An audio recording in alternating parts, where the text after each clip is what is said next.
Hello दोस्तों, आप सबका मेरे चैनल केमिस्ट्री अड्डा में स्वागत है।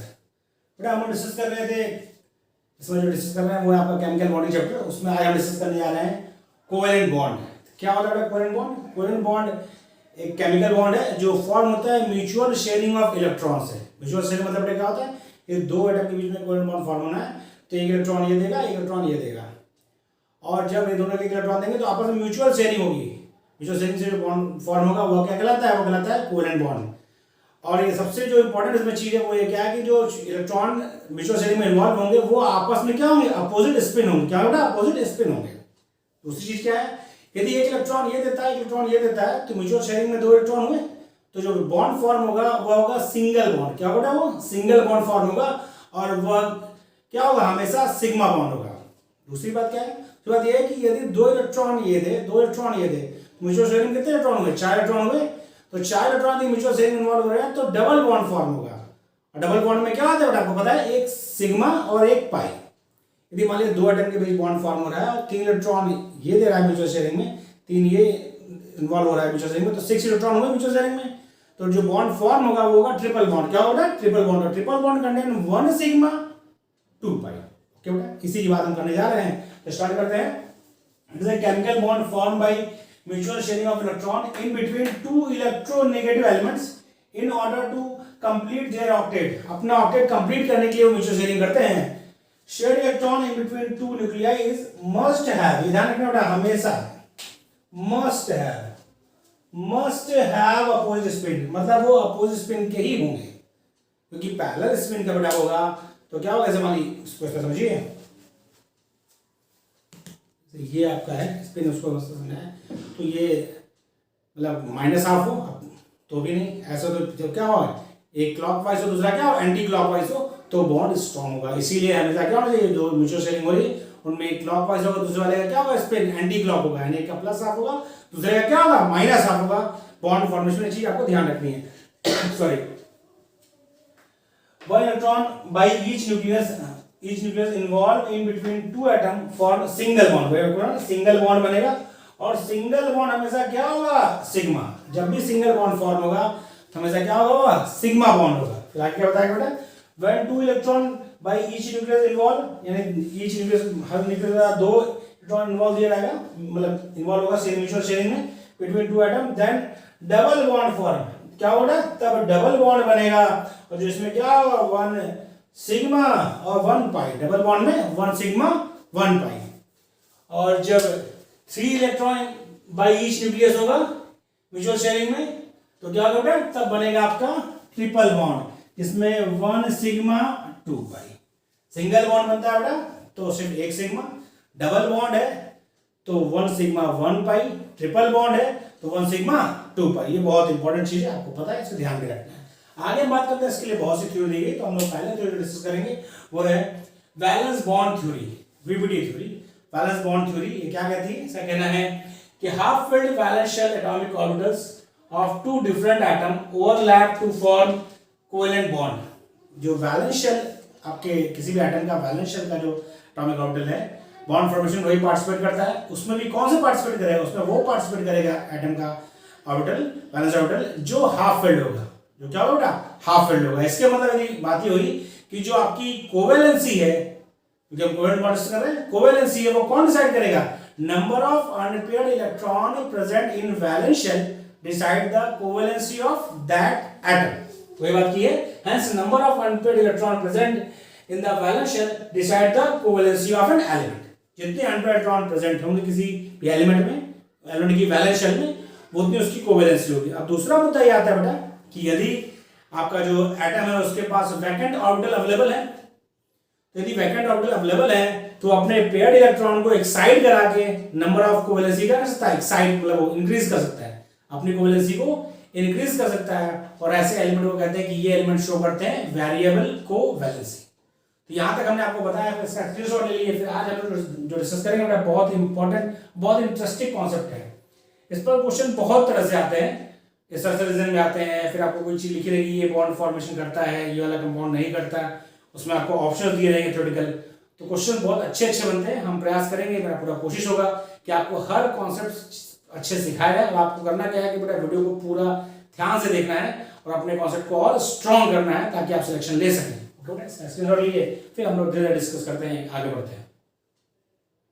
ये बेटा स्क्रीनशॉट। चलिए, यदि बेटा आप हमारा वीडियो पहली बार देख रहे हैं तो हमारे चैनल पर इससे पहले ये केमिकल बॉन्डिंग चल रहा है, इसके ये जो वीडियो इसका होगा ये 4th वीडियो होगा, यानी हमारा जो लेक्चर सीरीज में ये 11th लेक्चर है।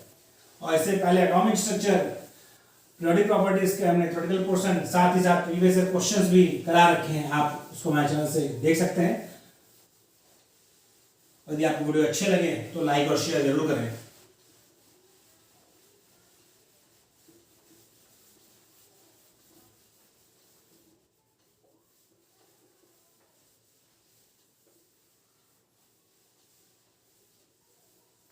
अब हम देखते हैं, हम लोग एक पीरियड डिस्कस करेंगे, covalency of second period elements. बहुत स्लोली हम लोग सीखेंगे, आराम से। आप मत सोचिए सर बहुत स्लो पढ़ा रहे हैं।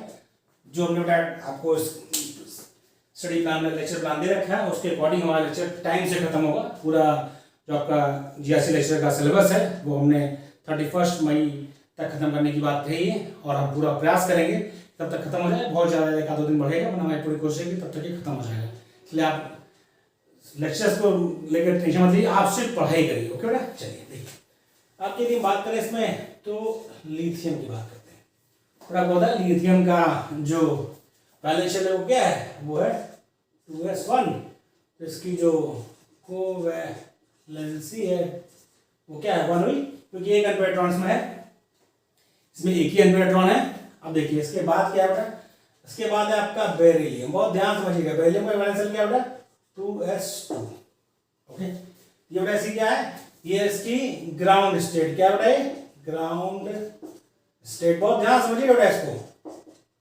यदि हम इसको एक्साइटेड कर दें, यानी इसका हम कर दें फर्स्ट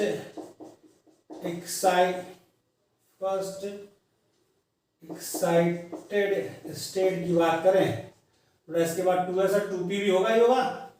2s तो 2p भी रहा होगा, बस वो है कि क्या है, वो वैकेंट है। क्या है वो, वैकेंट है। तो देखिए जब ये इलेक्ट्रॉन यहां से एक्साइटेड स्टेट में जाएगा तो क्या हो जाएगा, ये s में एक इलेक्ट्रॉन रह जाएगा और एक p में एक्साइट हो जाएगा। तो ये क्या बेटा आपका 2s और ये क्या है 2p। तो देखिए जब यह ग्राउंड स्टेट में था इसकी कोवेलेंसी कितनी थी, 0। कितनी बेटा, 0, भाई क्योंकि कोई इलेक्ट्रॉन ही नहीं था। लेकिन जब यह एक्साइटेड स्टेट में गया तो उसके बाद कितने इलेक्ट्रॉन है, 2। ग्राउंड स्टेट में 2, सॉरी ग्राउंड स्टेट में 0 और एक्साइटेड स्टेट में, फर्स्ट एक्साइटेड स्टेट में क्या है, बेरिलियम की कोवेलेंसी कितनी है, 2। कितनी बेटा, 2। तो ध्यान रखना है आपको, लिथियम की 1, क्योंकि लिथियम एक ही इलेक्ट्रॉन ही। इसके बाद का जो इलेक्ट्रॉन है 1s2 में वो एक्साइट नहीं होता बेटा, क्योंकि सिर्फ आपका एनर्जी लेवल सेम होना चाहिए, नंबर ऑफ सेल मतलब बैलेंस सेल का ही होना चाहिए। अगला देखते हैं, बेरिलियम के बाद बेटा क्या आपका है, बोरॉन। बहुत ध्यान समझिए, बोरॉन में क्या बेटा, उसका बैलेंस शेल है 2s2 2p1। ओके बेटा, ये क्या है, ये आपका ग्राउंड स्टेट, कोई दिक्कत नहीं। बेटा इसको एक्साइट कर दें तो आप देखिए ध्यान से, एक इलेक्ट्रॉन s में रह जाएगा और ये कहाँ जाएगा, p में। ओके, ये क्या हो गया, ये हो गया आपका फर्स्ट एक्साइटेड स्टेट। बहुत ध्यान समझिए बेटा, ये ग्राउंड स्टेट का था जहां पर कोवेलेंसी कितनी थी, 1, क्योंकि क्या एक ही इलेक्ट्रॉन था। लेकिन जब फर्स्ट एक्साइटेड स्टेट में गया तो क्या हुआ, जो s का 2 इलेक्ट्रॉन है वो एक्साइट में कहां लगा, p लगा। कितने अनपेयर्ड इलेक्ट्रॉन है, 1 2 3, तो 3, यानी बोरॉन की कोवेलेंसी कितनी है, 1 और 3। बेरिलियम कितनी बेटा, 0 और 2, कोई दिक्कत नहीं। बेरिलियम के बाद क्या बेटा, सॉरी कार्बन बना के दिखा नहीं रहे, समझिए। कार्बन क्या होता है बेटा, कार्बन की कोवेलेंसी होती है 2 और 4। कितनी होती है, 2 और 4, आपको पता है बेटा, उसका 2s2 2p2 होता है।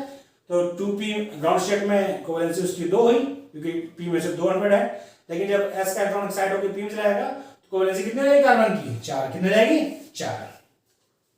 अब नाइट्रोजन की बात करें तो नाइट्रोजन की कोवेलेंसी होती है बेटा 3 और 4। 4 किसमें होती है, 4 होती है NH4 प्लस में। किसमें होती है बेटा, NH4 प्लस में नाइट्रोजन की कोवेलेंसी 4 होती है और जो कि नॉर्मली वो शो करता है कोवेलेंसी। ओके बेटा, ये आपने थोड़ा कॉपी कर लिया। तो आपको हम इसके बाद और एलिमेंट्स की बात करते हैं। बहुत ध्यान समझते रहिए कि नाइट्रोजन का क्या होता है, आपको पता है 2s2 2p3 होता है उसका वैलेंस शेल। तो जो बेटा आपका जो s का इलेक्ट्रॉन है वो पेयर्ड है और p में 3 अनपेयर्ड है, तो कोवेलेंसी पहले क्या होगी ग्राउंड स्टेट में हो गई आपकी 3, क्योंकि 3 अनपेयर्ड है। अब बेटा इसके बाद ये अपना जो 2s का इलेक्ट्रॉन है वह एक्साइट इसलिए नहीं कर सकता क्योंकि इसके पास d orbital vacant d orbital नहीं है, बस 2p तक ये तो होता है। तो ये क्या कर सकता है, लेकिन क्योंकि इसके पास s में लोन पेयर है, तो मैं आपको बना के दिखाता हूं। जो आपका एक कंपाउंड लिया हमने NH3 है इसका एग्जांपल, यहाँ पर नाइट्रोजन की वैलेंसी कितनी हुई 3 हुई। इसके बाद जो एक लोन पेयर रहता है वह दे सकता है किसको H प्लस को। तो 3 कोवेलेंसी यहाँ से और एक इससे। इसमें ये क्या अपना बिहेव करता है, ये बिहेव करता है एज अ लुईस बेस। कैसे बिहेव करता है, लुईस बेस की तरह लुईस, और ये लुईस एसिड, क्योंकि ये H प्लस इलेक्ट्रॉन पर एक्सेप्ट कर रहा है तो लुईस एसिड है। और NH3 आपका मतलब कि वो इलेक्ट्रॉन पेयर डोनर है, इसलिए क्या है लुईस बेस है, ये इलेक्ट्रॉन पे एक्सेप्ट है इसलिए लुईस एसिड है। तो यहाँ पर जो बनेगा फॉर्म होगा वो क्या हो जाएगा, वो हो जाएगा आपका NH4 प्लस। तो यहाँ पर क्या हो रहा है NH3 में से 3 कोवेलेंट बॉन्ड बना, और ये वाला क्या है कोऑर्डिनेट बॉन्ड है। तो नाइट्रोजन शो करता है 3 कोवेलेंसी नॉर्मली केस में, 4 किस में NH4 में। ओके, यहाँ तक मुझे तब आपको क्लियर है। यदि कंफ्यूजन है तो मैंने एरो खींच दिया है। ठीक, अब हम बात करते हैं नाइट्रोजन क्या बेटा आपका ऑक्सीजन। क्या है ऑक्सीजन की बात की जाए उसका क्या बेटा 2s2 2p4, ये होता है उसका वैलेंस शेल। ये नॉर्मली शो करता है कोवेलेंसी 2 और 3। 2 और 3 कैसे बेटा, देखिए आपको हम इसको स्ट्रक्चर बना दें। S में पेयर्ड है और P में ये 2 अनपेयर्ड है, कोवेलेंसी 2 हो गई।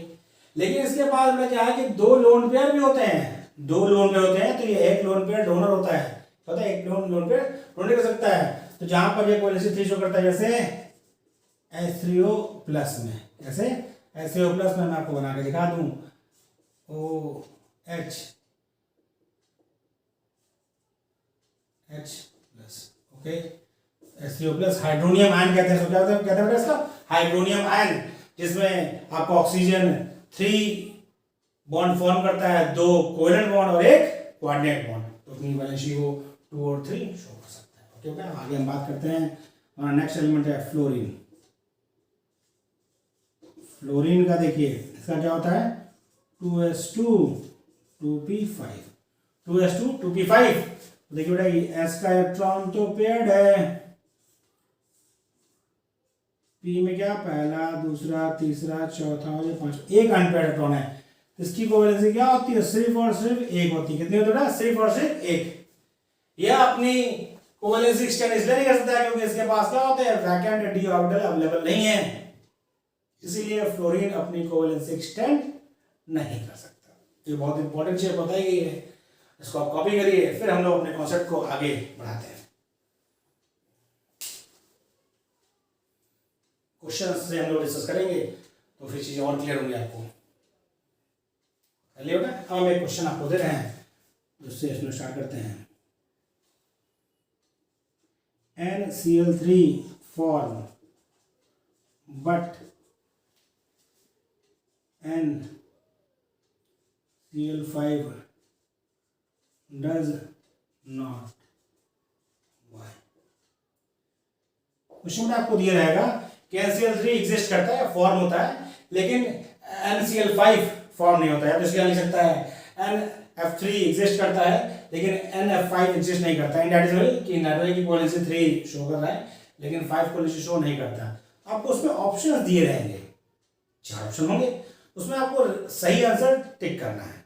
तो आपको हम यहाँ बताएंगे कि ऐसा क्या है, किस वजह से NCl5 या नाइट्रोजन कोवेलेंसी 5 शो नहीं करता है। यदि वो आपको पता है तो आप ऑप्शन वहां से सही टिक करिए। क्यों नहीं करता बेटा, इसका आंसर है due to absence of vacant d orbital in nitrogen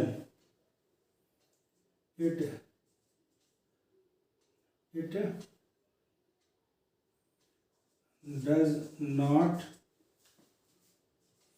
form NCl5। Okay बेटा, यह क्वेश्चन इस तरह पूछ सकता है कि फास्फोरस मतलब कि फास्फोरस और नाइट्रोजन एक ही ग्रुप के मेंबर है, फास्फोरस पेंटाक्लोराइड फॉर्म करता है लेकिन नाइट्रोजन पेंटाक्लोराइड फॉर्म नहीं करता। क्वेश्चन इस तरह पूछ सकता है। कोई भी क्वेश्चन पूछे तो आपको देखना क्या है, कोवेलेंसी की बात है। पहले आप देखिए उसका ग्राउंड स्टेट में अनपेट्रॉन कितने हैं, फिर आप देखिए क्या उसमें एक्साइट करने के बाद कोवेलेंसी प्राप्त कर सकता है, लेकिन एक्साइट करने के लिए क्या चाहिए बेटा, वैकेंट ऑर्बिटल चाहिए। और सेकंड पीरियड का यदि कोई आपको एलिमेंट मिल रखा है, सेंट्रल एटम है, क्वेश्चन मिला है उसमें सेंट्रल एटम सेकंड पीरियड से है, तो उसके पास वैकेंट अवेलेबल नहीं होता है। तो पहला जो आपका रीजन होगा उसकी कोवेलेंसी एक्सटेंड न करने का, वो क्या होता है, वो हमेशा सेकंड पीरियड एलिमेंट के लिए होगा कि absence of vacant D orbital. Okay, बात हो गई। सो कॉपी कर लीजिए, आपने कॉपी कर लिया है, उसको ग्रैब करें और आगे फिर डिस्कस करें कॉन्सेप्ट को।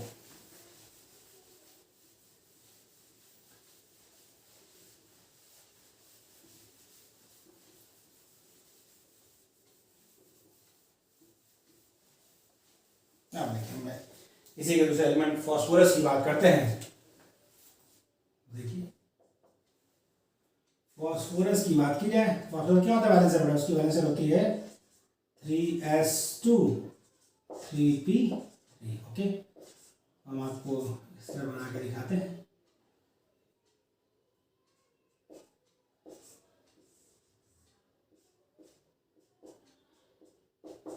ये क्या है, ये है ग्राउंड स्टेट।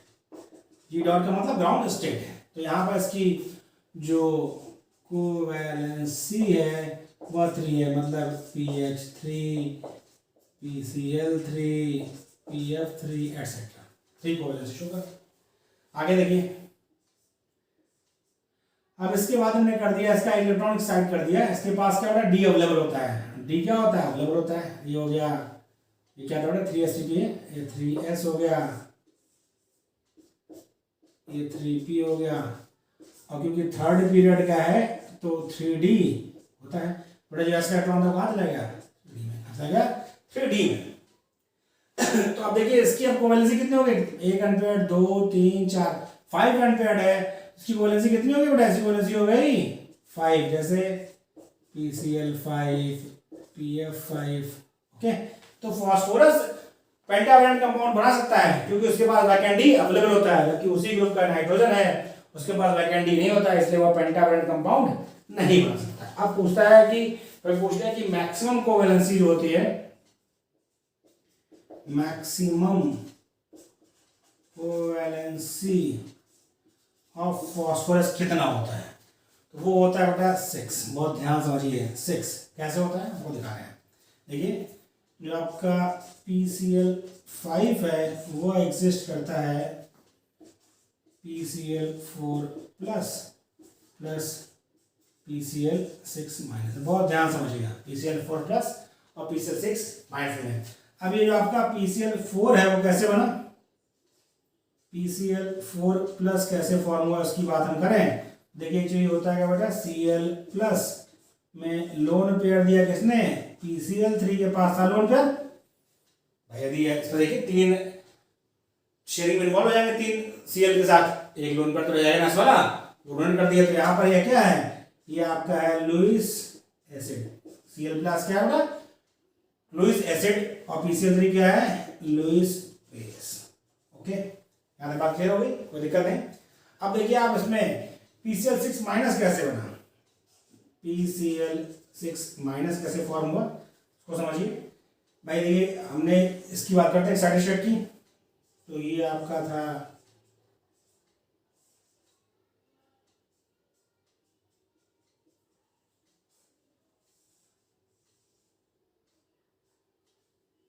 ठीक, ये आपके 5 अनपेयर्ड थे जो PCl5 फॉर्म किए, और उसके बाद Cl माइनस ने अपना एक लोन पेयर इलेक्ट्रॉन डोनेट किया। यानी यहाँ पर बात करें तो इस तरह से है, Cl माइनस अपना लोन पेयर किसे देगा, PCl5 में, इसके मतलब यहाँ पे क्या हटा, यहाँ पर आपका Cl माइनस जो क्लोराइड आयन है वह है लुईस बेस, क्लोराइड आयन क्या है, लुईस बेस, और PCl5 behave as Lewis acid.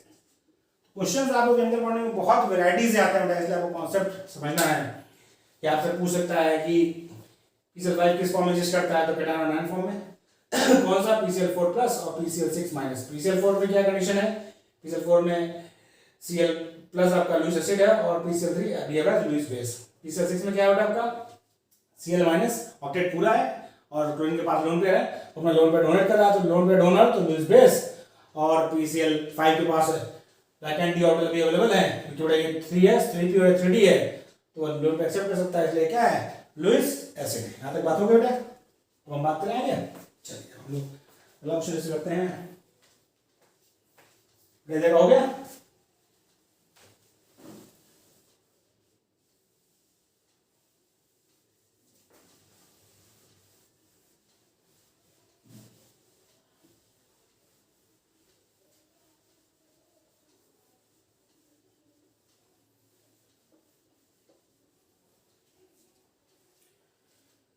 अब अगला क्वेश्चन देखिए बेटा, एक वैरायटी क्वेश्चन ये है, PF3 and PF5 exist, but PF4 does not। Question ये है बेटा कि PF3 और PF5 एग्जिस्ट करते हैं, लेकिन फास्फोरस टेट्राफ्लोराइड एग्जिस्ट नहीं करता, यानी phosphorus trichloride, phosphorus pentachloride exist करता है, लेकिन फास्फोरस टेट्राफ्लोराइड एग्जिस्ट नहीं करता है। क्यों नहीं करता, तो आप यहीं से ले सकते हैं, अभी मैंने छुटाया नहीं है। देखिए फास्फोरस बेटा क्या है, या तो फास्फोरस के पास ग्राउंड स्टेट में 3 अनपेयर्ड इलेक्ट्रॉन होंगे, या एक्साइटेड स्टेट में 5 अनपेयर्ड इलेक्ट्रॉन होंगे। उसके पास कभी भी क्या 4 अनपेयर्ड इलेक्ट्रॉन नहीं होंगे, उसके पास कभी भी 4 अनपेयर्ड इलेक्ट्रॉन नहीं होंगे, क्योंकि PF4 यदि बनना है तो फास्फोरस के पास कितने अनपेयर्ड इलेक्ट्रॉन चाहिए, उसके पहले शेल में 4 अनपेयर्ड इलेक्ट्रॉन चाहिए। तो इसमें आपको आंसर करना है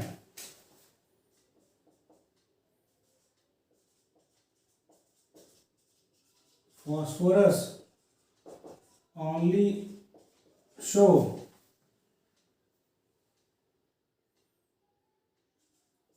odd covalency like 3 and 5. It does not show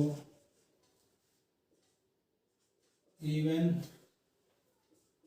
covalency like 4। इसके बाद पैटर्न कभी नहीं होंगे, इसीलिए कभी भी PF4 नहीं बना सकता है। इसी तरह देखिए अगला क्वेश्चन, इसका आंसर भी उसी तरह से है, जैसे आपका XeF2 Xe xenon difluoride, xenon tetrafluoride, xenon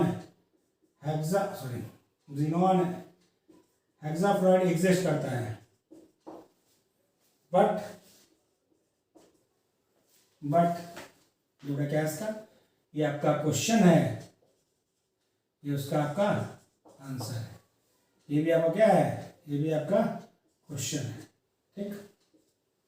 but xenon pentafluoride does not, pentafluoride exist नहीं करता। यहाँ कोई रीजन है बेटा, xenon क्या है, इनर्ट गैस है, तो जब इनर्ट गैस है उसका ऑक्टेट पूरा है, जब उसका इलेक्ट्रॉन पहला एक्साइटेशन होगा बेटा, जब भी आपका पेयर्ड इलेक्ट्रॉन एक्साइड होगा तो 2 अनपेयर्ड बनेंगे, 2 पेयर्ड एक्साइड होगा तो 4 अनपेयर्ड बनेंगे, 3 पेयर्ड एक्साइड होगा तो 6 अनपेयर्ड बनेंगे।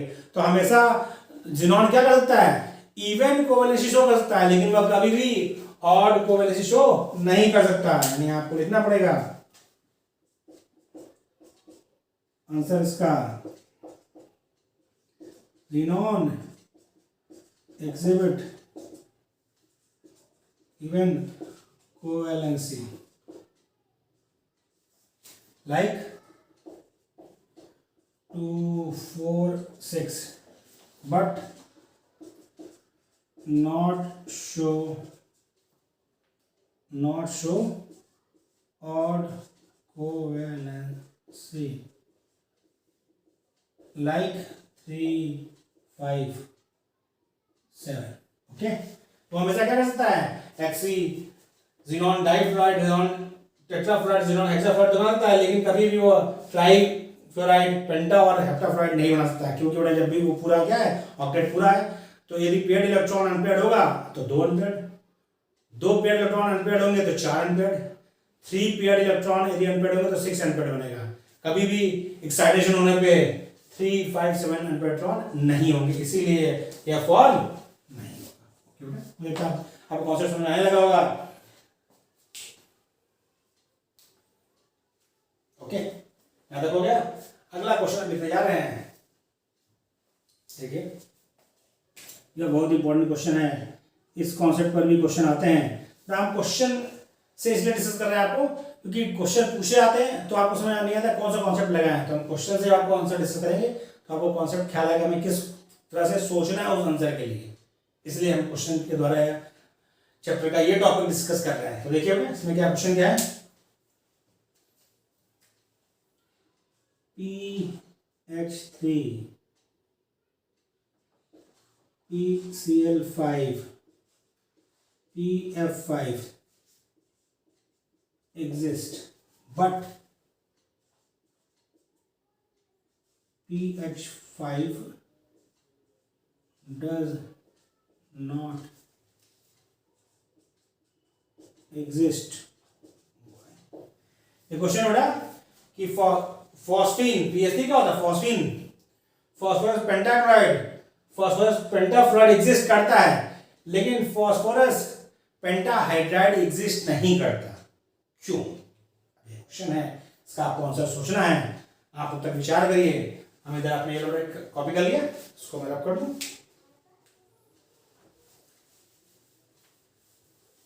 तक हम इसका आपको आंसर बताते हैं। ऐसा क्या है, क्या वजह है कि फॉस्फोरस पेंटा मतलब कि 5 एनर्जी शो तो करता है, लेकिन क्लोरीन के साथ किया, फ्लोरीन के साथ किया, हाइड्रोजन के साथ नहीं कर रहा है।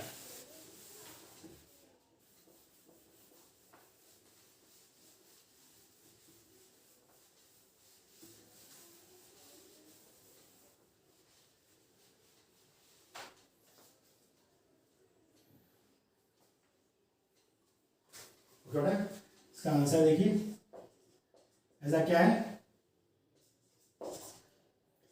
होता क्या बेटा, hydrogen is less electronegative element, hydrogen is less electronegative element है, hence can not stabilize higher oxidation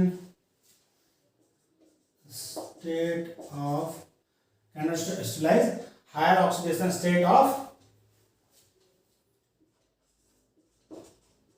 elements which have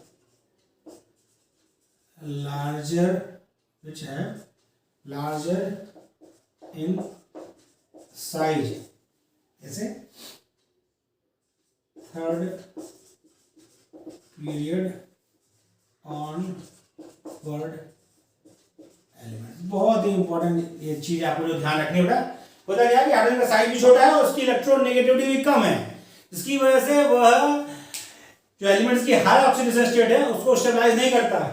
phosphorus के 3 ऑक्सीडेशन स्टेट +3 को तो स्टेबलाइज कर लेता है वो, फॉस्फोरस के 3 oxidation state, third oxidation state को, लेकिन वो उसके ऊपर की ऑक्सीडेशन स्टेट यहाँ पर क्या होगा, वो यदि फॉस्फोरस pH5 बनाएगा तो क्या होगा, फॉस्फोरस वहां पर आपका क्या होगा +-5 होगा, तो वहां पर वो स्टेबलाइज नहीं कर पाता, वहां तक वो एक्सटेंशन नहीं कर सकता, इसीलिए यह फॉर्म नहीं करता। उसी तरह देखिए सेम इसी रीजन पर है ये concept, HI exist but IH3, IH5, IH7 does not exist. Same reason है बेटा जो ऊपर का आंसर दिया है फॉर इस, उसी कॉन्सेप्ट में ये भी है, क्योंकि आयोडीन का जो आपका हाई ऑक्सीडेशन स्टेट है वो हाइड्रोजन सेटिस्फाइड नहीं कर सकता, क्योंकि इसकी इलेक्ट्रॉनिटी क्या होती है, कम होती है। बेटा होता क्या है, जब आपका ग्राउंड स्टेट में होगा एलिमेंट, उसके इलेक्ट्रॉन को एक्साइट करने के लिए जो एलिमेंट कंबाइन करने आ रहा है उसकी इलेक्ट्रोनेगेटिविटी फैक्टर भी वर्क करता है। तो जब आपका साइज और इलेक्ट्रॉनिक दोनों फैक्टर वर्क करता है, तो जब आपका हाइड्रोजन आता है तो उसकी इलेक्ट्रिसिटी बहुत कम होती है, तो वह ग्राउंड स्टेट से एक्साइटेशन, जैसे इस वाले में क्या किया, ग्राउंड स्टेट पर कर पाया, एक्साइटेड स्टेट में वो एक्साइट मतलब इलेक्ट्रॉन को एक्साइट नहीं कर पाता, क्योंकि उसकी इलेक्ट्रॉनिटी क्या होती है, कम होती है, जबकि फ्लोरीन और क्लोरीन की इलेक्ट्रॉनिटी ज्यादा है, इसीलिए वो क्या करते हैं, फास्फोरस को एक्साइटेड स्टेट में जाते हैं। जैसे यहाँ पर बात करें, ये चीज तो नहीं करता, लेकिन देखिए यहीं पर बात करें तो IF3, IF5, IF7 एग्जिस्ट करता है। रीजन वही है क्योंकि फ्लोरीन की इलेक्ट्रोनेगेटिविटी बहुत ज्यादा है, तो वह आयोडीन की हाई ऑक्सीडेशन स्टेट को स्टेबलाइज करता है, जबकि हाइड्रोजन की इलेक्ट्रोनेगेटिविटी कम है, इसीलिए वह आयोडीन की हाई ऑक्सीडेशन स्टेट को स्टेबलाइज नहीं करता। ओके बेटा, कॉपी कर लीजिए, फिर हम आगे डिस्कस करते हैं।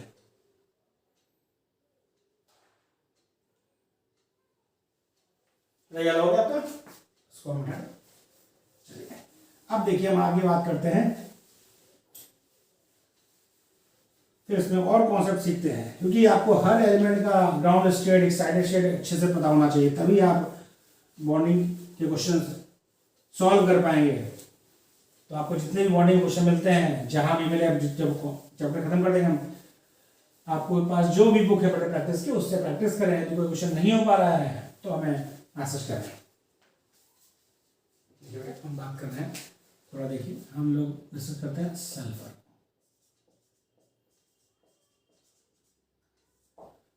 सल्फर का क्या होगा, इसका वैलेंस शेल कौन सा है, वैलेंस शेल है 3s2 3p4, ये इसकी वैलेंस शेल है।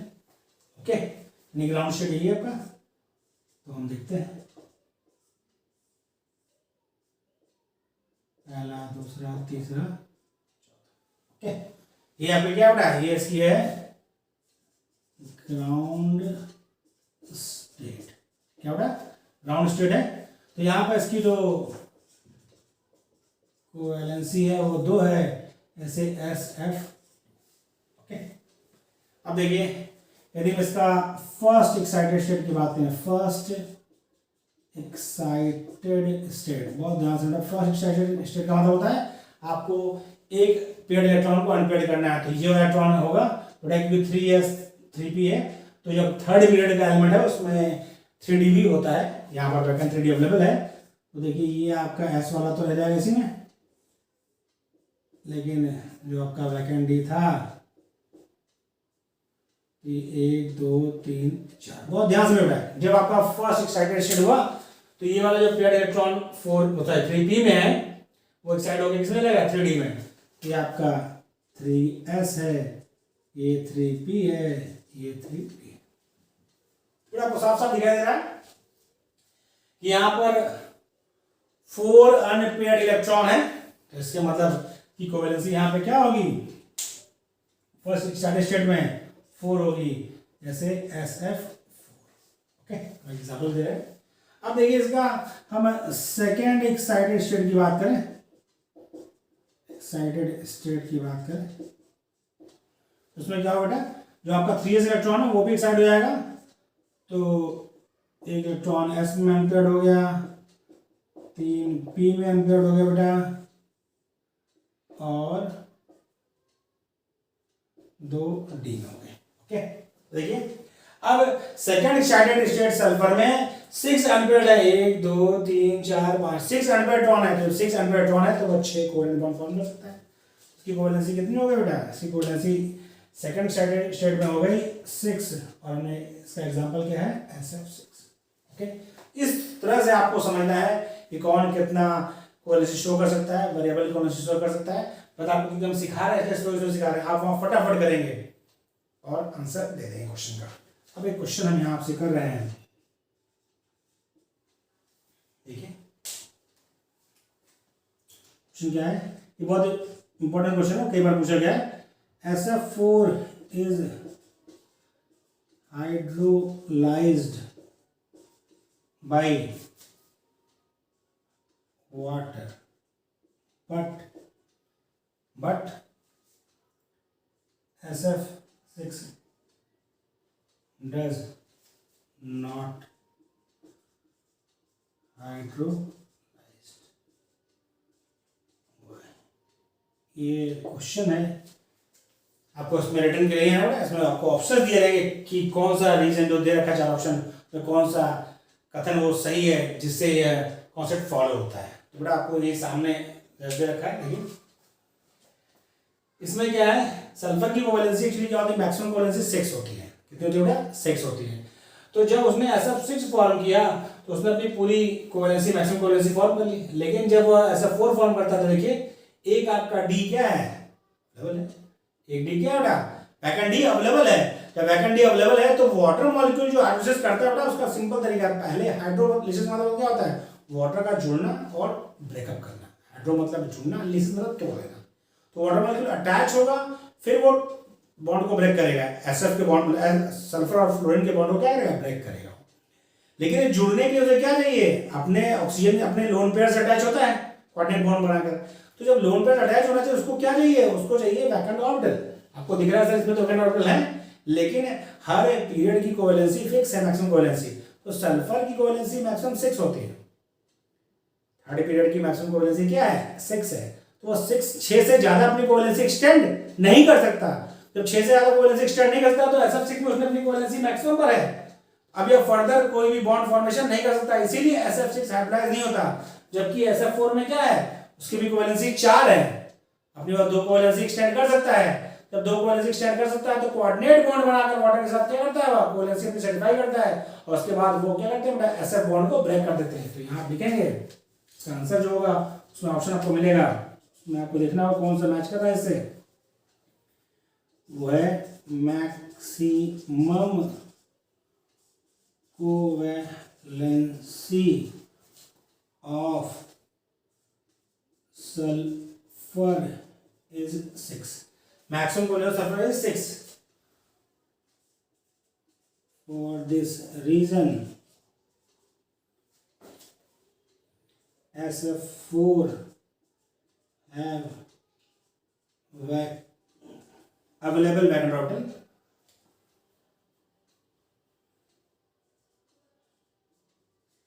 available vacant orbital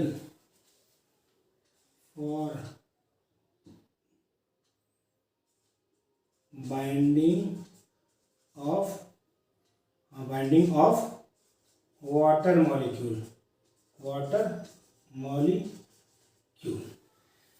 तो क्या है बेटा, SF4 जो है उसके पास वैकेंट ऑर्बिटल अवेलेबल है वाटर मॉलिक्यूल से बाइंड करने के लिए, लेकिन SF6 के पास अवेलेबल नहीं है क्योंकि सल्फर की कोवैलेंसी 6 ही होती है और सल्फर ने SF6 में अपनी कोवैलेंसी सेटिस्फाइड कर ली है। तो देखिए इसमें आपको सब दिख तो रहा है, लेकिन जो दिखता है जुड़ने की वो हो ही, जो दिखता है जैसे कहते हैं हर चीज सोना नहीं होती, वैसे ही सल्फर के पास वैकेंट ऑर्बिटल जरूर है यहाँ पर, सॉरी, लेकिन वो ऐसे बॉन्ड फॉर्मेशन इन्वॉल्व नहीं करता क्योंकि उसकी मैक्सिमम कोवैलेंसी 6 है, जो उसने क्या कर दिया बेटा, फ्लोरीन के साथ सेटिस्फाई कर ली है। अब वह वाटर के साथ बॉन्ड फॉर्मेशन नहीं करेगा, लेकिन SF4 में क्या है, उसकी यहाँ पर इसने सिर्फ 4 बॉन्ड बना रखे हैं, अभी उसके पास 2 बॉन्ड बनाने की कैपेसिटी है, जिससे क्या होता है वाटर मॉलिक्यूल से जुड़ते हैं और उसके बाद क्या कर देते हैं, SF बॉन्ड को फिर ब्रेक करते हैं। वाटर हाइड्रोलाइसिस का मतलब होता है वाटर जुड़ेगा और उसका क्या करेगा, बॉन्ड ब्रेक कर देगा, पहले जो एग्जिस्ट बॉन्ड को ब्रेक कर देगा। तो इसीलिए SF4 की हाइड्रोलाइसिस होती है लेकिन SF6 की नहीं होती। ओके बेटा, इधर वाला आपने कर लिया।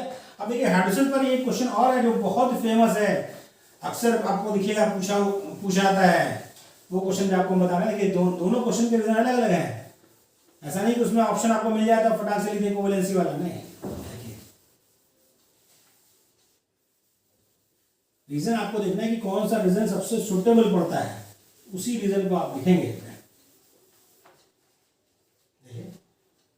क्वेश्चन एक और देखा है हाइड्रोलाइसिस पर ही, बहुत फेमस क्वेश्चन है, क्या है, CCl4 यानी carbon tetrachloride does not hydrolysed by water. जब हाइड्रोलाइसिस किया तो वाटर की बात है, लेकिन मैं लिख दिया does not hydrolysed by water, but carbon का जस्ट नीचे कौन है, silicon SiCl4 hydrolysed by water.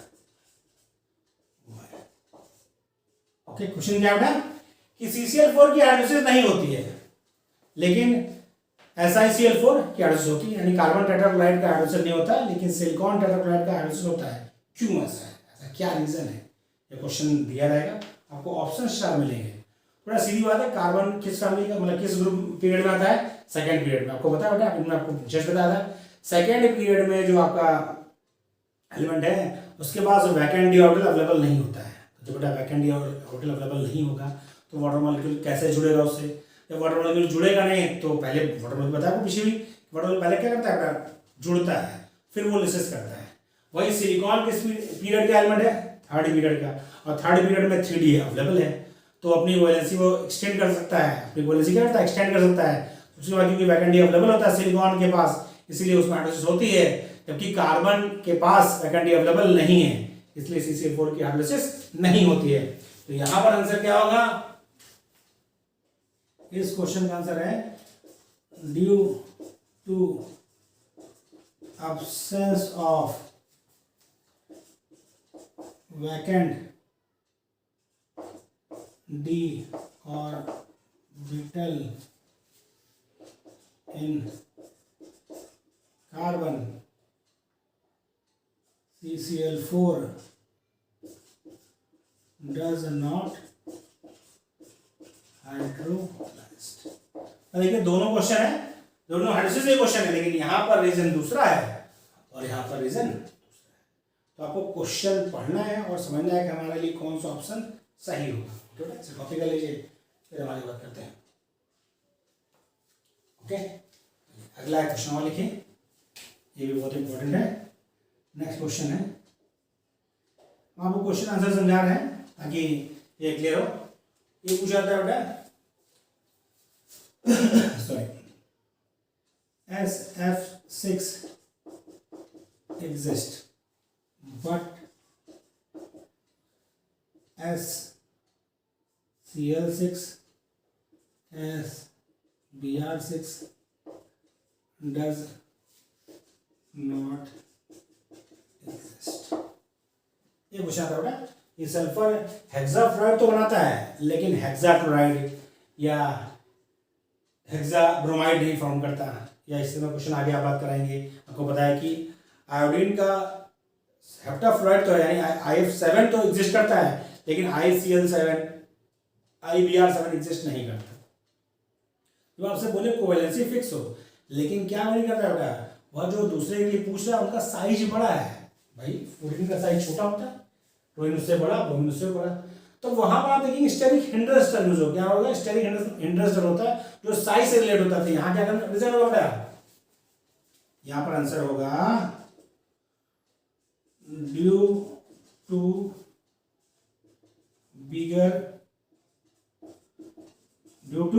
Bigger size of fluorine and bromine SCl6 and SBr6 does not form due to steric hindrance। इसके लिए होता है steric hindrance। steric hindrance का मतलब क्या होगा, साइज जब बड़ा होगा तो उसमें क्या होगा, 6 क्लोरीन या 6 ब्रोमीन सल्फर से अटैच नहीं हो पाएंगे, तो क्या करेंगे, उससे बॉन्ड ब्रेक हो जाएगा। साइज बड़ा है तो उससे सेंट्रल से जुड़ नहीं पाते हैं। भाई फ्लोरीन का साइज छोटा होता है तो 6 फ्लोरीन सल्फर से अटैच हो पाते हैं। फ्लोरीन और ब्रोमीन का साइज बड़ा है तो 6 क्लोरीन या ब्रोमीन सल्फर से अटैच नहीं हो पाते, क्योंकि उनका साइज बड़ा होता है। तो क्या होता है बेटा, स्टेरिक हिंड्रेंस होता है, जिससे वो स्टेबल नहीं होता है, बनेगा भी तो स्टेबल नहीं होगा, तो क्या हो जाएगा, फिर वो SCl4 और SBr4 बन पाता है। ओके बेटा, ये आपको कॉन्सेप्ट जहां भी पूछेगा साइज बड़ा है तो स्टेरिक हिंड्रेंस का कॉन्सेप्ट लगाएंगे बेटा, इसको भी कॉपी कर लीजिए, फिर हम आगे बात करते हैं।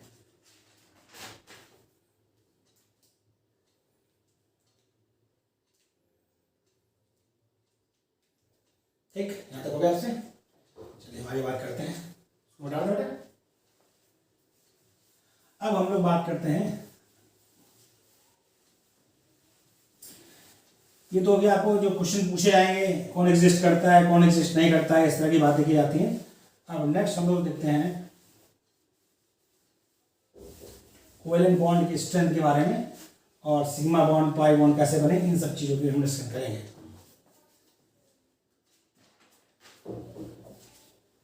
देखिए बेटा,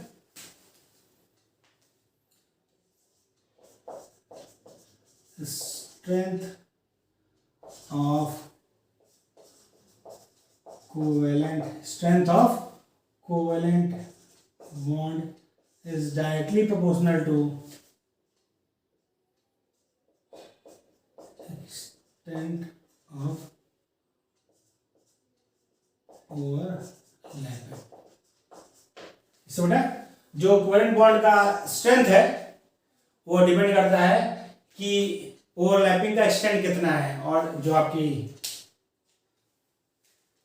एक्सटेंट ऑफ ओवरलैपिंग है, यानी extent of overlapping depends upon two factors. इसी से बेटा पहला फैक्टर है nature of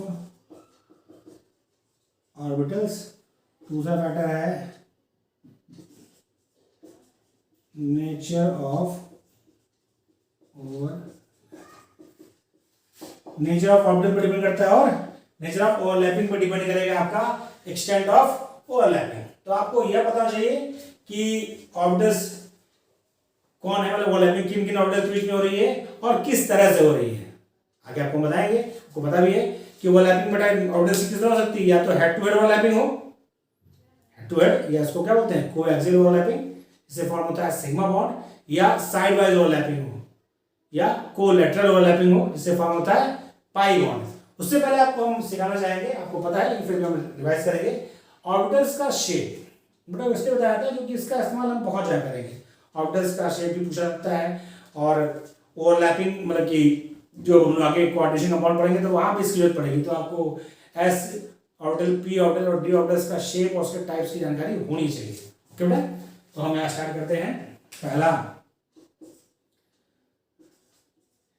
nature of orbitals, इसमें देखिए आपको पता है बेटा एस ऑर्बिटल से आप वाकिफ हैं, पहले हम बात करते हैं एस ऑर्बिटल की बात की जाए तो आपको पता है क्या होता है बेटा, ये होता है स्फेरिकल। क्या होता है स्फेरिकल। एस ऑर्बिटल आपका क्या होता है बेटा स्फेरिकल शेप होता है, स्फेरिकल। ओके ठीक, अब हम पी ऑर्बिटल की बात करें, पी ऑर्बिटल की बात की जाए तो आपको पता है पी ऑर्बिटल 3 होते हैं भाई, पी सबशेल आपकी होती है, पी सबशेल में कितने ऑर्बिटल होते हैं, 3 ऑर्बिटल होते हैं। कौन कौन सा, पी एक्स, पी वाई और पी जेड। कौन कौन होता है बेटा, पी एक्स, पी वाई और पी जेड। जो आपका एक्स एक्सिस पर होगा वो होता है आपका पी एक्स, वाई एक्सिस पर जो होगा वो क्या होता है, ये आपका है पी एक्स, ये बेटा आपका पी वाई, और जो जेड एक्सिस पर होगा वो होता है पी जेड। और जो पी ऑर्बिटल होता है वो किस शेप का होता है बेटा, वो होता है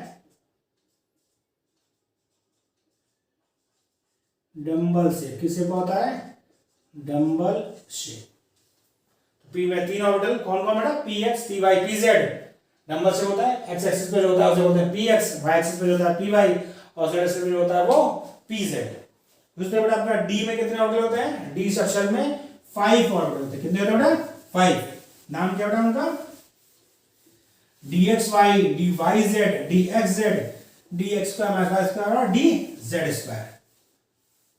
क्योंकि यहाँ पर थोड़ा आपको ऑर्डर से हमसे बता रहे हैं, लेकिन इसका मेन इस्तेमाल हम लोग करेंगे जब हम लोग पढ़ेंगे कोऑर्डिनेशन कंपाउंड, तो वहाँ इसमें आप समझेंगे कि क्या जानकारी आपको दे रहे हैं उसका इस्तेमाल वहीं पर होगा। तो जब हम लोग पढ़ेंगे क्रिस्टल फील्ड थ्योरी तो वहाँ पर डी ऑर्डर्स का यूज़ किया जाएगा। बाकी बॉन्डिंग कॉन्सेप्ट में सिर्फ से इसलिए बताया कि आपको हम एमओटी पढ़ाएंगे तो उसमें कभी ज़्यादा क्वेश्चन पूछ जाता है ओवरलैपिंग में, तो वो हम आपको डिस्कस करेंगे। अभी आप सिर्फ सीख के रखिए। हम बात कर रहे हैं डी ऑर्डर की। डी ऑर्बिटल्स की बात की जा रही है। तो आपको पता है डी ऑर्बिटल्स कितने होते हैं बेटा? 5 कितने होते हैं? डी शेल में 5 ऑर्बिटल हैं। कौन कौन सा बेटा? D x y, d y z, d x z, d x square minus y square और डी जेड स्क्वायर। 5 है बेटा। तो देखिए ध्यान समझिए, यदि आपका यह है एक्स और वाई एक्सिस है बेटा, देखिए बेटा इसमें जो लोब है यही आपके एटॉमिक ऑर्बिटल्स वो एरिया है जहाँ प्रोबेबिलिटी ऑफ फाइंडिंग इलेक्ट्रॉन क्या होती है? मैक्सिमम होती है। ऑर्बिटल वो एरिया जहाँ प्रोबेबिलिटी ऑफ फाइंडिंग इलेक्ट्रॉन क्या होती है? मैक्सिमम होती है। एक्स वाई जो आपका एक्सिस है उसके बीच में आपके लोब्स हैं, एक्सिस के बीच में इलेक्ट्रॉन की पाने प्रोबेबिलिटी है। ये कौन सा बेटा आपका? ये है डी एक्स वाई। ये क्या है बेटा आपका? D x y. यदि आपका y और z एक्सिस है, z है बेटा, इसको 2 में समझिएगा।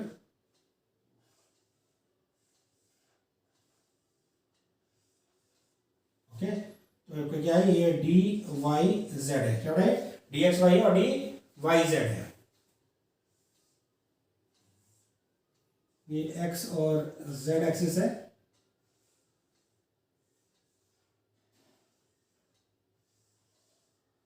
ये क्या होगा आपका?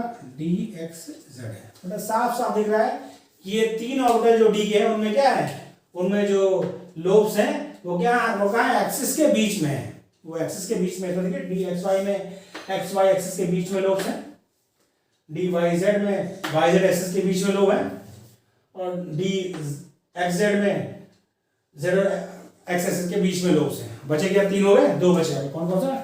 यदि आपका ये एक्स एक्सिस है और ये वाई एक्सिस है, तो ये जो ये वाला ऑर्बिटल बेटा वो कहाँ पर आता है? वो मिलता है कहाँ पर? एक्सिस पर ही। तो ये क्या है? ये है d x square minus y square. और लास्ट आपका जो डी ऑर्बिटल है वो यदि ये जेड एक्सिस है तो ये होता है, ये बेटा क्या है? ये है डी जेड स्क्वायर। और आपका जो डी ऑर्बिटल का शेप है वो क्या होता है? वो होता है डबल शेप। ओके बेटा, s orbital spherical, p orbital dumbbell shape और d orbital double dumbbell shape. तो आपको शेप याद होना चाहिए, क्वेश्चन इस पर बनते हैं तो शेप आपको क्लियर होना चाहिए। कॉपी कर लीजिए अच्छे से, इसका स्क्रीनशॉट ले लीजिए और आपको यह शेप याद रखने।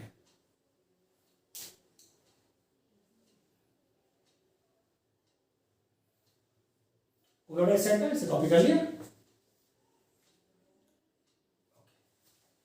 अब हम लोग बात करते हैं नेचर ऑफ ओवरलैपिंग की। बात करते हैं नेचर ऑफ ओवरलैपिंग की हम लोग बात करते हैं।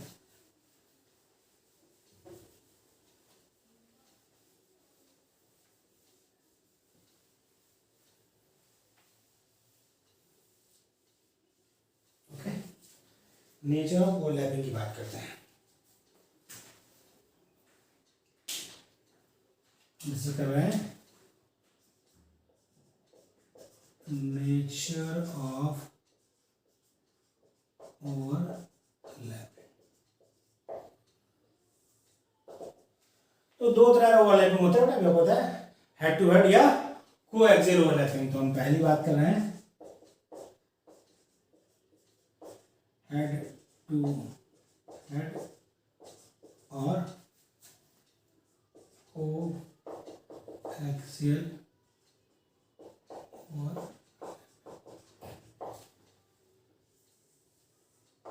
या इसको बोले और भी कहते हैं, और सिग्मा बॉन्ड भी कहते हैं। इस ओवरलैपिंग से बॉन्ड फॉर्म होता है वह सिग्मा बॉन्ड फॉर्मेशन होता है। When atomic orbitals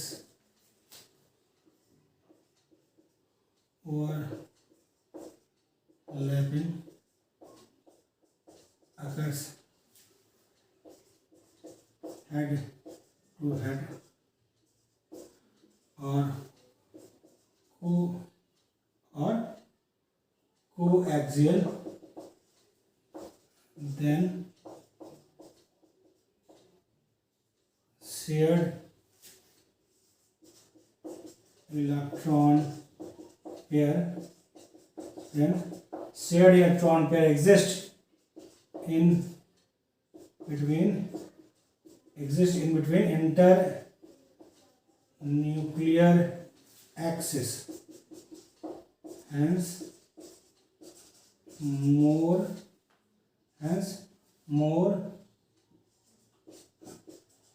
attraction, and strong sigma bond form। बहुत ही इंपॉर्टेंट। बट ये हेड टू हेड ओवरलैपिंग होगी तो क्या होगा, जो आपको ऐसे एग्जांपल दिख रहे होगा, यदि आपका ये है एक s ऑर्बिटल दो है, ओके, ये ओवरलैपिंग करने जा रहे हैं, तो जब ओवरलैपिंग होगी क्या होगा, ये पेयर्ड इलेक्ट्रॉन है और ये कहाँ प्रेजेंट है बेटा, देखिए ध्यान से, इसका यह न्यूक्लियस है और इसका यह न्यूक्लियस है, इसका जो इंटर न्यूक्लियस है उसके बीच में सेट इलेक्ट्रॉन पेयर है। न्यूक्लियस में कौन है, प्रोटॉन, तो प्रोटॉन, दोनों प्रोटॉन के बीच, दोनों न्यूक्लियस के बीच में सेट इलेक्ट्रॉन पेयर होगा, तो अट्रैक्शन बहुत ज़्यादा होगा। अट्रैक्शन ज़्यादा का मतलब बॉन्ड आपका स्टेबल है, बॉन्ड स्ट्रेंथ ज़्यादा है, इसके मतलब सिग्मा बॉन्ड का स्ट्रेंथ जो होता है पाई बॉन्ड से ज़्यादा होता है, क्योंकि जो शेयर्ड इलेक्ट्रॉन पेयर है वह इंटीरियर न्यूक्लियर एक्सिस पर होता है। ओके, तो इसमें देखो एस एस का है, इसी तरह देखिए आप पी की ओवरलैपिंग हो सकती है, ये हमने बेटा इसलिए आपको इसमें दिखाया क्योंकि ये इसेंशियल कंडीशन है कि जो भी ऑर्बिटल ओवरलैपिंग करेंगे आपस में, उनमें दोनों इलेक्ट्रॉन क्या होना चाहिए, अनपेयर्ड और अपोजिट स्पिन का होना चाहिए।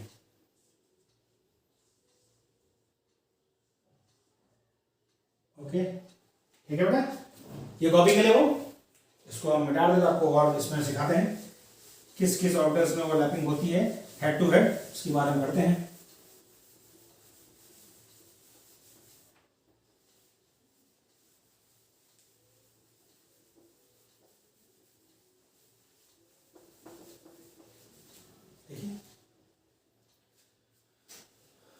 देखिए एस एस ओवरलैपिंग इसमें होगी, ये होती है हाइड्रोजन में। ओके,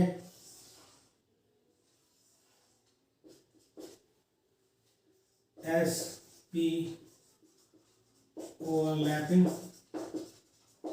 ये होगी एच एक्स में, जैसे H F, H C L, H B R, H I, देखिए बेटा ये एस ऑर्बिटल और ये पी ऑर्बिटल में हेड टू हेड ओवरलैपिंग हो गई। P overlapping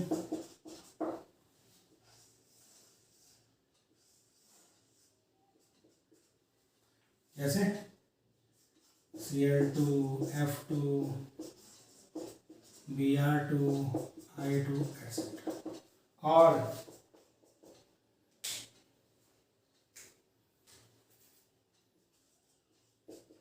between atomic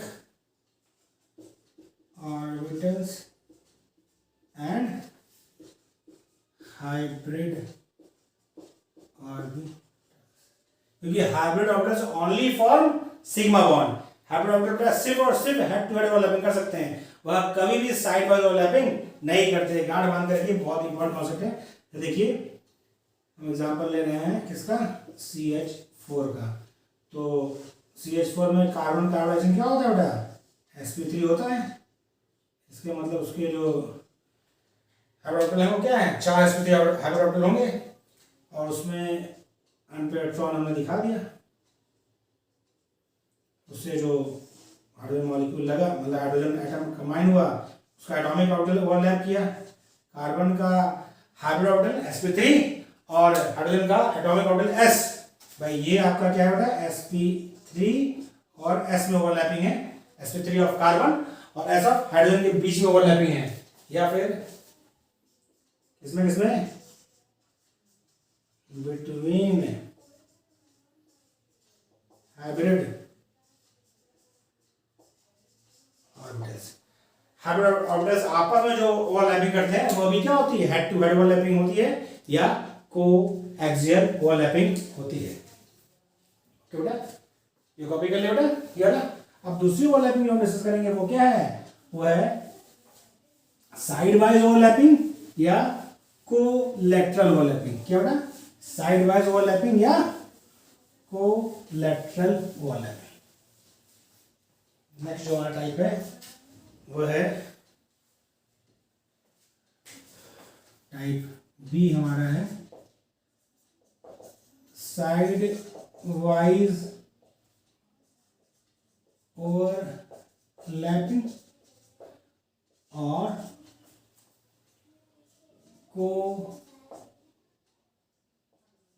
collateral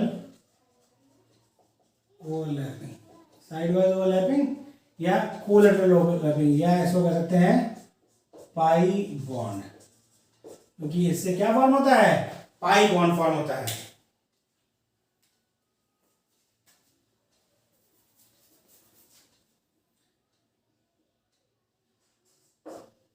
atomic orbitals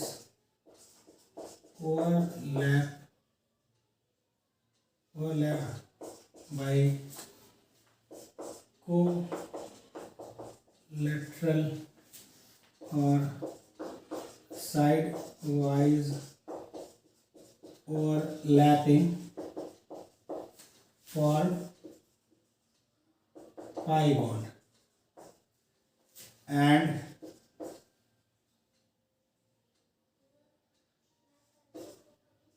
shared electron present above and below the internuclear axis and nodal plane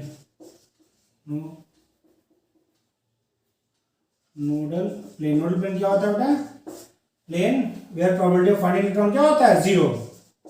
plane where probability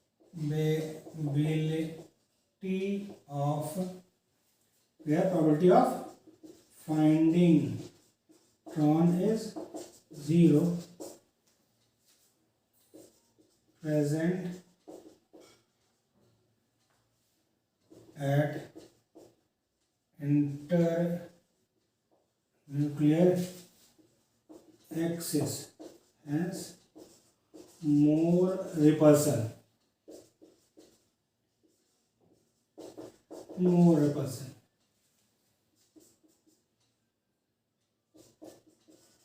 For this reason,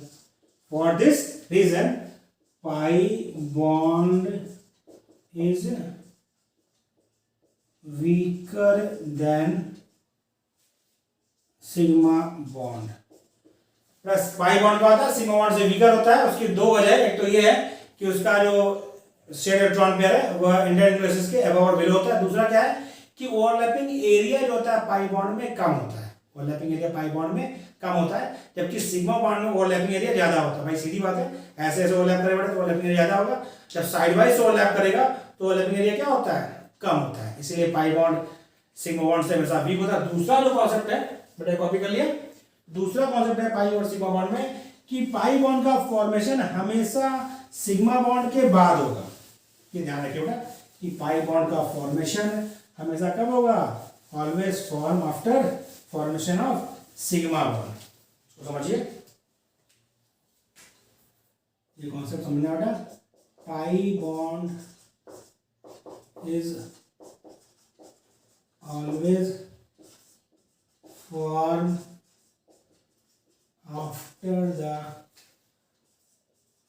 after the formation of sigma bond. ये बहुत important ध्यान रखिए बेटा कि pi bond का formation हमेशा क्या sigma bond के बाद होता है, यानी कि सिंगल बॉन्ड आपको बताया था, सिंगल बॉन्ड का मतलब एक सिग्मा बॉन्ड, डबल बॉन्ड का मतलब एक सिग्मा एक पाई, ट्रिपल बॉन्ड का मतलब एक सिग्मा दो पाई। तो पाई बॉन्ड एग्जिस्ट ही करेगा after formation of sigma bond. इसको थोड़ा सिंपली समझिए, हम आपको थोड़ा समझाने का प्रयास करते हैं। हम बात करें ऑक्सीजन मॉलिक्यूल की, थोड़ा ऑक्सीजन में क्या होता है आपको पता ही है, दो ऑक्सीजन एटम है, ये एक ऑक्सीजन एटम, ये एक ऑक्सीजन एटम।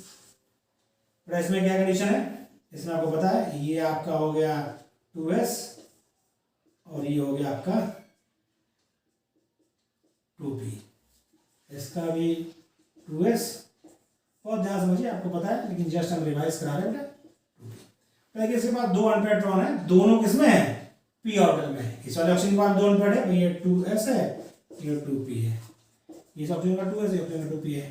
तो उसको हम इस तरह बना दें, भाई आपको पता है एक एक्स एक्सिस में होगा एक वाई में होगा, p x p y p आपस में क्या होते हैं, 90 डिग्री होते हैं। तो हमने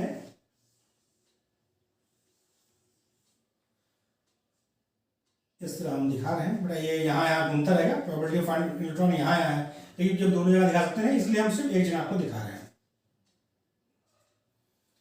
जिनमें पेयरिंग कराने जा रहे हैं उसमें हमने आपस में सिंगल इलेक्ट्रॉन दिखा था, ये वाला आपका पीजेड होगा और ये वाला पी एक्स या पी वाई कुछ भी हो सकता है। तो जब बेटा ये आपस में ओवरलैप करेंगे, बहुत ध्यान समझिए, तो पहले ओवरलैपिंग क्या होगी, पहले ओवरलैपिंग देखिए ऐसे होगी, क्योंकि ये साइड बाय ओवरलैपिंग हो रही तब पाएगी जब बेटा क्या हो, ऑर्बिटल्स नजदीक आए, जब ऑर्बिटल्स क्या है नजदीक आए। इसीलिए सिर्फ 2p ऑर्बिटल्स का साइज छोटा था, वही पाई बॉन्ड फॉर्मेशन करते हैं आपस में एलिमेंट में। जब आप हायर पीरियड में जाएंगे तो जो आपका फॉस्फोरस जैसे आपका P4 होता है या सल्फर एग्जिस्ट करता है S6 S8 में, तो उसमें क्या है पाई बॉन्ड एलिमेंट्स में आपस में तब सिग्मा बॉन्ड ही होता है, क्योंकि साइड वाइज ओवरलैपिंग के लिए क्या होता है एटॉमिक ऑर्बिटल्स पास होना चाहिए, क्योंकि साइज बड़ा आता है, तो इसलिए उसमें पाई बॉन्ड फॉर्मेशन नहीं हो पाता। ऑक्सीजन देखिए बेटा, तो ये क्या हो गया जब ये करीब आ गए तो जो आपका दूसरा वाला पी है उसमें क्या हो गया, इस तरह दिखाएं इलेक्ट्रॉन को, तो ऐसे दिखा दें जस्ट समझने के लिए। बाकी इसमें होता है साइड वाइज ओवरलैपिंग। क्या होती है बेटा, साइड वाइज ओवरलैपिंग होती है।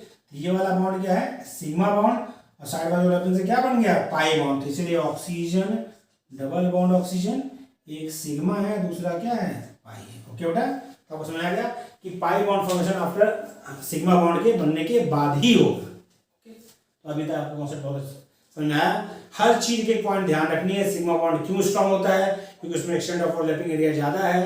साथ ही साथ उसमें क्या बात है, उसमें बताया गया था कि ओवरलैपिंग एरिया ज्यादा है और जो शेयर्ड इलेक्ट्रॉन पेयर है वह इंटरन्यूक्लियस के बीच में होता है, इसीलिए सिग्मा बॉन्ड स्ट्रांग बॉन्ड है। पाई बॉन्ड उसके कंपेयर में वीक बॉन्ड है, क्योंकि जो इंटरन्यूक्लियस है उसमें आपका क्या होता है नोडल प्लेन एग्जिस्ट होता है, और जो शेयर्ड इलेक्ट्रॉन पेयर है वह इंटरन्यूक्लियस के अबव और बिलो एग्जिस्ट करते हैं।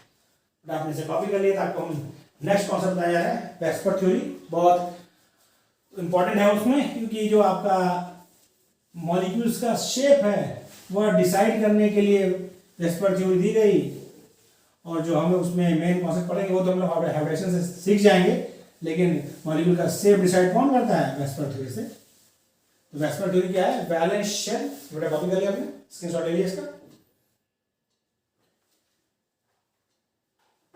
तो वेस्पर थ्योरी का पूरा नाम क्या है, valence shell electron pair repulsion theory. क्या नाम है उसका, valence shell electron pair repulsion theory.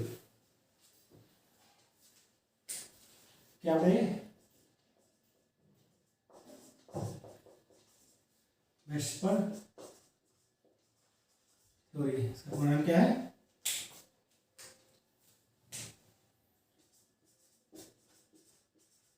Valence shell electron pair repulsion. Okay, ये क्या कहते हैं बेटा? according to this theory, shape of molecule depends upon electron, again depends upon repulsion, depends upon repulsion depends upon repulsion in between, depends upon repulsion in between electron pair present in the valence shell of central atom। बहुत ही important concept है। क्या कहना है इस concept का? कि किसी भी मॉलिक्यूल का शेप इस बात पर डिपेंड करता है कि उसके सेंट्रल एटम के पास, जो उसके सेंट्रल एटम के वैलेंस शेल में जो इलेक्ट्रॉन पेयर है, उनमें रिपल्सन डिसाइड करता है मॉलिक्यूल का शेप। तो बेटा मुद्दा यह है कि इलेक्ट्रॉन पेयर कैसे हम जानेंगे? पर देखिए, जो सेंट्रल एटम होगा वो जितने बॉन्ड फॉर्म करेगा बॉन्डिंग इलेक्ट्रॉन, और उसके पास जो नॉन बॉन्डिंग इलेक्ट्रॉन होंगे यानी कि जो लोन पेयर होंगे, उन दोनों का सम कहलाता है इलेक्ट्रॉन पेयर। यानी हम बात करें इलेक्ट्रॉन पेयर क्या होता है? इलेक्ट्रॉन पेयर का मतलब होता है lone pair plus bond pair. Okay, इसका मतलब जो सेंट्रल एटम है उसके जो वैलेंस शेल में लोन पेयर और बॉन्ड पेयर इलेक्ट्रॉन होंगे, उनका आपस का जो रिपल्सन, उनमें जो रिपल्सन होगा वही डिसाइड करेगा शेप ऑफ मॉलिक्यूल। तो रिपल्सन का ऑर्डर क्या होता है? लोन पेयर का रिपल्सन सबसे ज्यादा होता है। क्यों ज्यादा होता है? क्योंकि वह सेंट्रल एटम का अपना बॉन्डिंग पार्टिसिपेट नहीं किया, वह सिर्फ किसके पास होता है? वह सिर्फ होता है सेंट्रल एटम के पास। लेकिन जो बॉन्ड पेयर है वह सेंट्रल एटम और जो उसका बाइंडिंग एटम है उसके बीच में होता है। तो जो रिपल्सन का ऑर्डर है वो क्या है? जो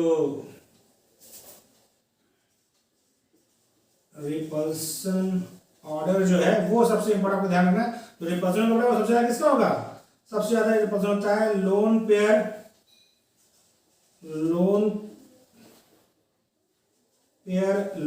में। किसमें रिपल्सन? लोन पेयर इलेक्ट्रॉन होगा। क्यों होगा? क्योंकि वह सिर्फ सेंट्रल एटम के पास होता है, तो स्पेस उसको ज्यादा चाहिए क्योंकि वह और दूसरे एटम से शेयर नहीं है। उसके बाद रिपल्सन किसमें उससे कम किसमें होता है? उससे कम होता है लोन पेयर बॉन्ड पेयर में। से कम किसमें होगा? लोन पेयर बॉन्ड पेयर में। और सबसे कम रिपल्सन होता है किसमें बेटा? बॉन्ड पेयर में। यह रिपल्सन का ऑर्डर आपको याद रहना चाहिए, क्योंकि इसी रिपल्सन के ऑर्डर से डिसाइड होगा मॉलिक्यूल का शेप। क्या डिसाइड होगा बेटा? मॉलिक्यूल का शेप डिसाइड होगा। ओके, तो इसी के साथ बेटा हम ये लेक्चर कंप्लीट करते हैं। इसका आप स्क्रीनशॉट ले लीजिए। तो हमारा नेक्स्ट लेक्चर होगा, उसमें हम डिस्कस करेंगे हाइब्रिडाइजेशन। कहने को तो एक इमेजिनरी कॉन्सेप्ट है, लेकिन बहुत इंपॉर्टेंट है। उससे हर साल 1 से 2 क्वेश्चन पूछे जाते हैं। भाई हाइब्रिडाइजेशन पूछ सकता है, मॉलिक्यूल का शेप पूछ सकता है, उसकी ज्योमेट्री पूछ सकता है, नंबर ऑफ लोन पेयर पूछ सकता है। तो वैरायटी ऑफ क्वेश्चन उससे बनते हैं। तो जो हमारा नेक्स्ट लेक्चर होगा वह हाइब्रिडाइजेशन होगा। आपको हमारा वीडियो कैसा लगा कमेंट में जरूर मैसेज करें। यदि अभी तक आपने हमारे चैनल को सब्सक्राइब नहीं किया तो प्लीज सब्सक्राइब करें।